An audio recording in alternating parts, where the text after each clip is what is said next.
केम छो छोकराओ। आज हम जानेंगे सल्फोनेमाइड के बारे में। सल्फोनेमाइड की शुरुआत जो है हम क्लासिफिकेशन से करते हैं।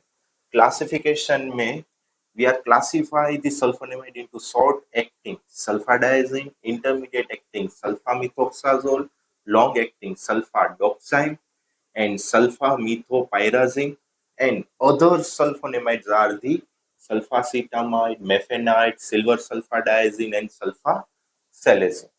अभी ये जो ड्रग्स है, ड्रग्स के मैकेनिज्म क्या है, तो मैकेनिज्म के बारे में देखते हैं। तो सल्फोनेमाइड जो है, सल्फोनेमाइड क्या करता है, it is going to decreases the synthesis of the tetrahydrofolic acid। Tetrahydrofolic acid का सिंथेसिस वो डिक्रीज करेगा। उसकी वजह से क्या होगा, टेट्राहाइड्रोफोलिक एसिड आगे जाके वो क्या बनाते हैं, it is going to make the purines.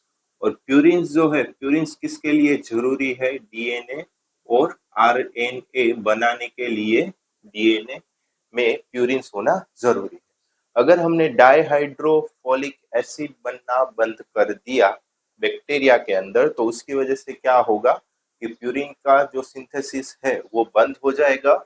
और प्यूरिन का सिंथेसिस बंद होने की वजह से डीएनए और आरएनए बैक्टीरिया के अंदर नहीं बनेंगे। अगर डीएनए और आरएनए बैक्टीरिया के अंदर नहीं बनेंगे तो उसकी वजह से क्या होगा, जो भी बैक्टीरिया है उसका ग्रोथ जो है वो क्या हो जाएगा, कम हो जाएगा। It can not divide. इसकी वजह से सल्फोनेमाइड की एक्शन जो है वो क्या आती है, बैक्टीरियोस्टैटिक एक्शन। अभी देखते हैं तो पेट्रिडिन प्लस पाबा, पाबा का फुल फॉर्म है पैरा अमाइनो बेंजोइक एसिड, वो दोनों साथ में मिलके क्या बनाते हैं, dihydropteroic acid in the presence of the enzyme dihydropteroid synthase. अभी ये जो हमारा डाइहाइड्रोटेरोइक एसिड है which contains the pteridine plus PABA, वो जो है उसके साथ में हम क्या जोड़ देंगे, ग्लूटामेट। तो ग्लूटामेट जुड़ने की वजह से क्या होगा, it is converted into the dihydrofolic acid. और डाइहाइड्रोफोलिक एसिड क्या है, it is a pteridine plus PABA plus glutamate. ये तीनों साथ में मिलकर क्या बनाते हैं, dihydrofolic acid in the presence of the enzyme dihydrofolate synthase. अभी ये जो डाइहाइड्रोफोलिक एसिड है वो कन्वर्ट किस में होगा, टेट्राहाइड्रोफोलिक एसिड में कन्वर्ट होगा in the presence of the enzyme dihydrofolate reductase. फिर ये क्या बनेंगे, प्यूरिन्स बनेंगे। और प्यूरिन्स में से क्या बनता है, डीएनए एंड आरएनए बनता है। अभी हमारे जो सल्फोनेमाइड है उसकी इफेक्ट कहाँ पे है, they have the effect on the dihydropteroic synthase. ये क्या करेंगे, डाइहाइड्रोटेरोइक सिंथेस को ब्लॉक करेंगे। Due to the blockage of the dihydropteroic synthase, conversion of pteridine plus PABA into the dihydropteroic acid is inhibited. अगर ये इनहिबिट हो गया तो क्या होगा, डाइहाइड्रोटेरोइक एसिड ही नहीं बनेगा। अगर डाइहाइड्रोटेरोइक एसिड नहीं बनेगा तो फोलिक एसिड ही नहीं होगा। अगर फोलिक एसिड ही नहीं होगा तो प्यूरिन्स नहीं होगा, प्यूरिन्स नहीं होगा तो डीएनए नहीं बनेगा। अगर डीएनए और आरएनए ही नहीं बनेंगे तो bacteria can not divide, bacteria can not grow. Get it. तो हमारे जो सल्फोनेमाइड है वो कहाँ पे इफेक्ट देते हैं, डाइहाइड्रोटेरोइक सिंथेस में इफेक्ट देते हैं। There is also a one drug. The name of the drug is ट्राइमिथोप्रिम। ट्राइमिथोप्रिम एक अलग ही ड्रग है। उसकी इफेक्ट जो है ड्राई हाइड्रोफोलेट रिडक्टेज को वो क्या करती है, इनहिबिट करती है। Sometimes we are using the this both drugs in the combination.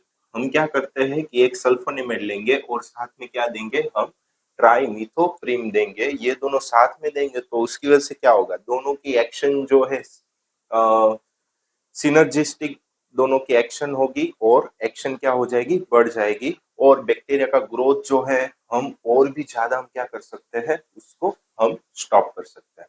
अभी जो है, जो भी जितने भी हम एंटीबायोटिक्स पढ़ते हैं उसमें ये जो रेजिस्टेंस है, resistance is also a most important thing. अभी ये जो रेजिस्टेंस है, सल्फोनेमाइड का रेजिस्टेंस कैसे होता है, रेजिस्टेंस का मतलब है कि बैक्टीरिया जो है, bacteria is insensitive to the sulfonamide. वो कैसे होगा, first point, produce and increases the amount of power. अभी हमारा जो सल्फोनेमाइड है, सल्फोनेमाइड किसके इसके साथ बाइंड होता है, इसके साथ बाइंड होगा तो उसकी वजह से क्या होगा, ये इसका इनिबिशन वो सब क्या हो जाएगा, बढ़ जाएगा। बट अगर पाबा हमने इंक्रीज कर दिया, पाबा और पेट्रिडिन इंक्रीज कर दिया, तो उसकी वजह से क्या होगा कि रॉ मटेरियल बढ़ेगा। रॉ मटेरियल बढ़ेगा मीन्स सबस्ट्रेट बढ़ेगा, सबस्ट्रेट बढ़ेगा तो जो एंजाइम जो है थोड़े जो एंजाइम जो है जो ब्लॉक नहीं हुए हैं वो क्या कर सकते हैं, इसका कन्वर्जन क्या कर सकते हैं, बढ़ा सकते हैं। तो अगर जो है बैक्टीरिया अपने अंदर जो है पाबा बढ़ा देगा तो जो है वो क्या हो जाएगा, resistance of the sulphonamide. Next one is decrease the affinity for folate synthesis enzyme. अभी ये जो हमारा बैक्टीरिया है, ये जो एंजाइम है, कोई नया वाला ही एंजाइम बनाएगा। जो ये नया वाला एंजाइम होगा उसकी सल्फोनेमाइड के प्रति एफिनिटी एफिनिटी क्या हो जाएगी, कम हो जाएगी। So sulfonamide can not bind with this enzyme. अगर सल्फोनेमाइड इसके साथ बाइंड ही नहीं होगा तो इसको इनिबिट ही नहीं करेगा। अगर इसको इनिबिट ही नहीं करेगा तो जो ये प्रोसेस है, प्रोसेस क्या रहेगी, चालू रहेगी और हमारे जो बैक्टीरियाज है वो क्या होते रहेंगे, ग्रो होते रहेंगे। Then third one, adopt the alternative pathway for folate metabolism. अगर बैक्टीरिया ऐसा भी कर सकता है कि ये वाला पाथवे नहीं, कोई दूसरा वाला पाथवे से जो है वो क्या करेगा, प्यूरिन्स बनाएगा। And due to the formation of this folic acid from the another pathway, उसके तो हमने ड्रग नहीं दिए होंगे, तो बैक्टीरिया क्या कर सकता है, उससे भी ग्रो कर सकता है। अगर हम सल्फोनेमाइड देंगे तो उसकी भी हमें क्या देखने को नहीं मिलेगी, इफेक्ट देखने को नहीं मिलेगी। Then comes to the next one, anti bacterial spectrum of the sulfonamide. Sulfonamide की एक्शन जो है कौन कौन से बैक्टीरिया के ऊपर आती है। In that Streptococcus pyogenes, Haemophilus influenzae, Haemophilus ducreyi, Vibrio cholerae, Calymmatobacterium granulomatis, ये पूरा का पूरा नाम है बैक्टीरिया का। देन स्टेफेलोकोकस ऑरियस, और जितने भी कोकाई है, gonococci and all that cocci के ऊपर जो है सल्फोनेमाइड की एक्शन है। इकोलाई एंड सिगेला के ऊपर भी सल्फोनेमाइड की एक्शंस है।